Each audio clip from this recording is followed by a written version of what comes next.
G'day. If you're unaware, a YouTuber named Mauler released an 8-part series responding to another YouTuber's video in defense of Dark Souls 2 from HBomberGuy. I know that 8 parts sounds a little excessive, but Mauler's approach was to tackle each and every single point made in the original video. Then he released a 9th video in the series that was a standalone critique of Dark Souls 2. For a short background on me, I have tried on 3 separate occasions to finish Dark Souls 2, but my first attempt on the PS3 is still the most I've ever played, and even then I probably only got a quarter of the way through the game at most. I bring this up because there are a lot of specific things I'm not going to be aware of, and so I originally took Mauler's video at face value. Since then, there have been many people pointing out some of the mistakes he made, things he missed and whatnot, and recently I became aware of videos from this channel called Domo 3000. They have a series dedicated to responding to Mauler's videos and debunking them, but there are many issues I've found with some of the points being raised. Domo's structure for the series is a little all over the place because they've tried to categorize each video, but it kind of leads to them jumping back and forth with Mauler's videos. If I try to put it back in order, I might inadvertently change the points being made originally by Domo, and also might confuse things further, so I'll just go in order of Domo's videos. And for some weird reason, one enemy being aggro doesn't alert others to your presence. In fact, they can get in each other's way. A Stora Straight Sword, they pretty much just one-shot her. Look at this. And Mauler falsely presents this as being an issue that is unique to Dark Souls 2, even though the exact same also happens in Dark Souls 1. No, he's not presenting it as unique to Dark Souls 2, and he even says that this issue is minor. The thing with Mauler's videos that I think Domo forgets about is that it's a response to HBomberGuy, with the final video being a standalone critique of Dark Souls 2 specifically. So with that in mind, I'll say it once right now so I don't have to repeat it multiple times throughout my own video because I really could with how often it comes up. Domo will use the existence of something in other games in the series as part of this debunking of Mauler's points, even though said existence isn't the purpose of Mauler's video. In fact, he actively acknowledges Dark Souls 2 not being alone in some of its issues. So, Domo, Dark Souls 3 having a bad hitbox moment doesn't make Dark Souls 2's hitboxes any less shit, and I'm sure if Mauler spent 14 playthroughs on that game for the purpose of a critique video, he'd have many examples of weird shit happening. They can't even come into this room. So like, I literally ran past them. Now they're like, Steve, what do we do now? Do we just, do we go back? Now he makes it seem as if cheesing enemies with doors does not work in every single Soulsborne game. The video clearly shows the fact that enemies have completely de-aggroed despite looking like they could easily walk into the room. Mauler does not ever say that cheesing enemies with doors is a unique feature of Dark Souls 2. Dark Souls 2 has several enemies without a clue on how to deal with the player if you approach certain enemies in the reverse of the way it was intended. Mauler showed this encounter in Shrine of Amana, so let us take a look how it would play out if you start attacking them. There's a fair bit cut out from Mauler's video where he talks generally about enemy placement. Following this is a collection of clips where Domo is sneaking behind enemies in Dark Souls 1, but the difference is that Mauler is actively running around behind enemies, and none are turning around to react to his noise. And there's one clip where an enemy is even attacked by a ballista and doesn't turn around. That's the whole point about enemies not knowing what to do unless you approach front on. Later in Domo's clips, they actually do run, and it shows how enemies react differently when the enemy with a torch actually turns around. Scholar of the First Sin employs snap points into the movement. This means that there are only so many directions your character can walk at will. And the thing is, like, you can turn a little bit if you find the sweet spot. Like that. That's the least I can turn it. That is dumb. You can also turn a little bit if you just use the right stick on your controller. Seems like he considers the movement to be objectively bad just because he never even considered to turn the camera. This is a really piss-poor defense for the game. Not only did Mauler and his mates likely move the camera as they needed because they all completed the game, but that's not always going to be an option that's available, and having more precise movement is what should be the standard. There's a reason a mod exists to fix the movement in Dark Souls 2. This is horrendous when considering exploration and platforming. Dude, the controls are so dumb. Platforming? Really? Has this ever happened to you? In DS1 I had more issues with platforming when using L3 for jumping, as I often accidentally input tiny changes. Sounds like a skill issue. In this next jump I managed to reach the first increment from turning, but not the second one. The second may have allowed me to pass the jump. Had the controls allowed for 360 degrees, then the jump would have been possible. How often do people really try to jump diagonally to the left instead of straight ahead? This doesn't negate Mauler's point that less control of your movements can be a detriment to your gameplay. Combined with the fact that as you turn you are pushed forward, means that you will be falling to your death often. If they don't, then it causes many issues. Does turning even push you forward? This whole situation seems pretty staged to me, as he just ran towards the edge. There's an argument to be made that some sort of momentum thing is going on in Mauler's clip, but then I wonder why Domo didn't want to show this one from Mauler's mate. However, most of the time you'll be falling into pits regardless. This is overall not much of an issue, but it does add to the experience of moving through the world. Let's see, where does it lead? What? What? What the f- Maybe it's been patched, but there's no arguing here that some sort of forward push has occurred as he turns around. Torrent in Elden Ring sometimes has the same issue, and it's caused me to almost fall to my death quite a few times. Not over yet. They added this weird event that if the game detects that there is an obstacle between the player and a ladder they wish to climb, it will prevent them from reaching it until you clear the obstacle. It might be a bit more annoying now, but at least you aren't phasing through enemies anymore. Is that a bad thing? Is getting stuck on a ladder even when enemies aren't near it better than maybe half phasing through an enemy? Stabs are meant to trigger whenever you are standing at someone's back, right? As in, you are at their back and you hit the light attack and your character engages in an animation that if joined with the opponent, they will enter into the backstab animation. He isn't standing directly behind him. He's standing a bit to the left of him. So I think Domo took a couple of instances that were maybe a couple of frames away from actually being backstabs, but it doesn't really work as a debunk to Mauler's video, because his entire section regarding backstabs shows so many examples of inconsistencies, where he's backstabbed despite being front on with an invader, standing at an enemy's shoulder, standing directly behind an enemy and it not working, and even the backstab animation playing but not actually granting the backstab. That last one isn't unique to Dark Souls 2, it should be said. As Mauler says though, it's unclear what the exact requirements are for a successful backstab, because sometimes it works when it clearly shouldn't, and doesn't work when it clearly should. Even Domo's claims that Mauler is standing too far to one side, or the legs of an enemy dictating which direction they're actually facing, doesn't work given the many times Mauler shows positioning being hit and miss. This fundamentally is about the ability to simply hit you thanks to the extremely He has no agility and the attack hit his legs. As we can see, that attack has a pretty tight hitbox. His mid-roll and the weapon physically isn't even in line with his body, despite this supposed tight hitbox. Once again, we also have the reverse. You will oftentimes not take damage from enemies. 100% he would complain even if he did take damage from his arm. You cannot win with people that just want to complain. I love that Domo has to strawman an argument here instead of just accepting this clip as an example of hitbox issues within Dark Souls 2. The fact that you absolutely should. The visible flames are larger than the hitbox, but this works in favor of the player.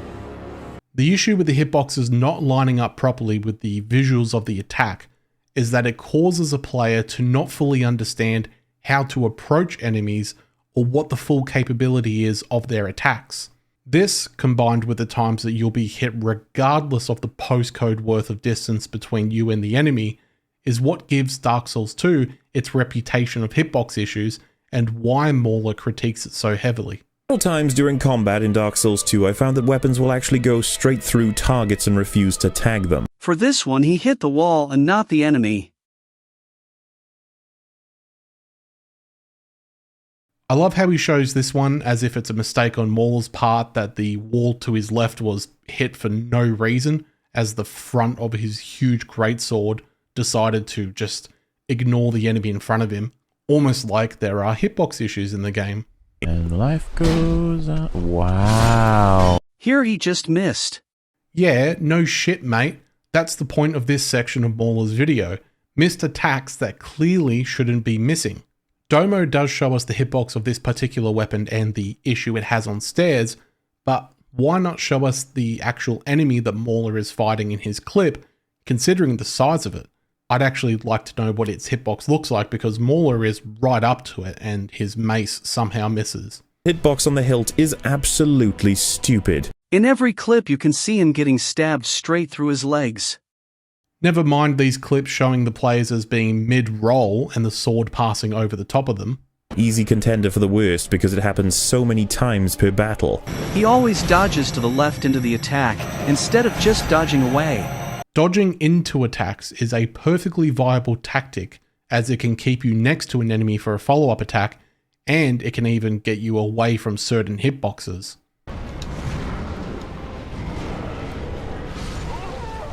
What? But the third one hit me.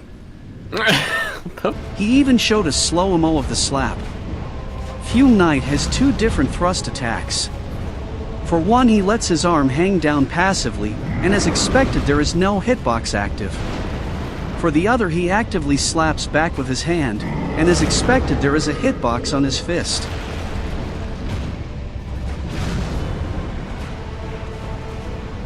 Definitely one of the funniest moments of Domo trying to debunk Mauler and kind of proving his point. Fume Knight does not actively slap backwards. His arm merely rotates with his body as he goes for the thrust. So, imagine a player trying to figure out what's going on in a game notorious for hitbox issues, not being slapped on one of the thrusts, but then being slapped on the second one with next to no discernible visual difference between the two attacks. A similar visual issue comes up soon with a Hide Knight. ADP. However, nothing in the game makes this clear whatsoever. The description for agility is boosts ease of evasion and other actions. For example, at 85 agility your character will have 5 iframes, while at 116 agility your character will then have 16 iframes. This is imperative information to a new player, and the game is almost purposefully obfuscating the information. So tying it to a stat meant that once players understand that, which they apparently weren't meant to. If rolling feels hard, and there is a stat that tells you that it makes rolling easier, simply level up that stat until rolling feels easy. That's Mauler's point though. It's not clear at all what the points are doing without having to look it up. It's all well and good to vaguely tell someone to level it until they're happy, but with such specific information related to the amount of iframes not being known, it's why Mauler has issues with it. And I don't agree with the idea of the game just outright telling you the number of iframes you're afforded per X amount of points put into the stat, but I can totally see why it will cause a little frustration versus the standard 3-roll system the rest of the series uses. At least with only 3 stages of rolling to worry about, you know exactly what needs to be done to achieve your desired playstyle, and it's easy to play around with and figure out. You don't have to dump points into a stat. That's not a mechanic, that's more like visual. Well, it's a performance thing. I'm having a fucking race with this zombie. He also seems to think that fun interactions with enemies are bad for some reason. No, he doesn't say fun interactions are bad. He's clearly just laughing at how ridiculous it looks to see a zombie speed up and start racing alongside him. Embarrassingly, this can happen with bosses too. He is acting as if getting bosses stuck has not been a cheese tactic since Flame Lurker. No, that is not what Mauler is saying here. This is the boss AI bugging out and refusing to do anything other than be stuck. Domo even admits to being unable to recreate the issue and that This boss in particular can apparently jump to the side, which she doesn't do in Mauler's video, hence the point talking about bosses being able to have their AI break. Lack of understanding of damage or danger, but we know these creatures don't want to die. Hell, some of them have shields and wince upon being hit. Is he now really acting as if luring enemies down cliffs or into fire is somehow an issue if it happens in DS2, even though it works in every Souls game? No. Mauler even states the following in his own video. And I understand that this is a downright strategy in the Souls series for killing enemies, but it has never been as blatantly embarrassing and exploitable as it is in this game. Trying to manufacture the argument that Mauler is ignoring cheese stats is disingenuous. Ignoring the plethora of clips he uses to showcase some outright awful pathing issues that go beyond the usual method of cheesing enemies near ledges is an interesting thing to not include or address. When I stagger the Smelter Demon, listen to the music's reaction to it. Wow, that was a... What? What the... Staggering doesn't cause this to happen. He just happened to stagger him at the moment when the soundtrack went into a quiet phase, but of course he did neither try to reproduce it nor did he just listen to the soundtrack.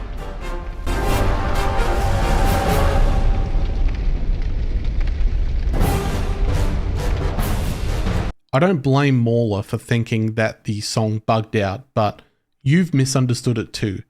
Yes, it's technically a quiet part of the song, but only in that it's literally the end of the song itself, and the devs didn't do anything about having it loop properly.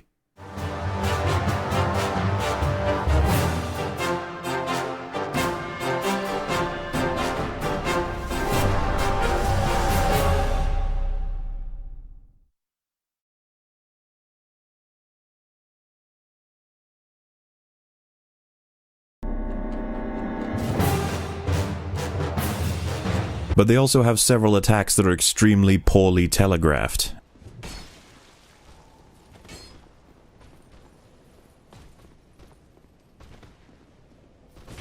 What the How is that attack poorly telegraphed, especially after you've seen it once? Because if you're moving around and even get behind the enemy like Mauler's mate does in the clip, you're likely not going to notice the very subtle movement of the arm raising. And questions will naturally arise when other AI-related bugs are happening. But wait, what did I say was the longest one? There is, of course, the absolutely ridiculous requirements to be able to attempt Dark Lurker as a boss after losing to it. If you remove the fact that you have to battle PvP enemies, which is cancer enough, you have to sacrifice a human effigy every time, which is frankly ridiculous, but most importantly, the run from a bonfire to the fight is ridiculous compared to any other one in Dark Souls 1. Does it stop there? No, it does not. The amount of time it takes for the Dark Lurker run back again depends on the definition. To me, fighting the NPCs always felt like the first phase of the fight. Well, the NPCs aren't Dark Lurker, mate. I'm sure there's a few other things Domo gets wrong, but the main point I want to make is that challenging someone else is a good thing, but it's important to do it properly and not twist things to suit yourself or misrepresent someone else's words. That's a good way to have people completely disregard your own points. I don't know if Domo is doing it deliberately or not, but it's very noticeable when they get things wrong. And it's a shame because there's a good number of points Domo brings up that makes me wish Mauler would react to the series as a whole and address them head on. Things like talking about using a range build but never using a ranged attack in this one area, or misunderstanding audio for the combustion attack. Domo does correct an assertion made in an earlier video, and hopefully the more people that point out other things that need correcting, the more likely they'll be at addressing it. Also, unrelated, I hit 1,000 subscribers sometime after my Gladiator video, but I held off from saying anything because I was kind of worried that I'd go below 1,000 again, and it would be funny but also kind of embarrassing. It might still happen, but I just want to thank anyone who takes the time to watch my content and to let you know that I really appreciate the support. Until the next video, have a good one.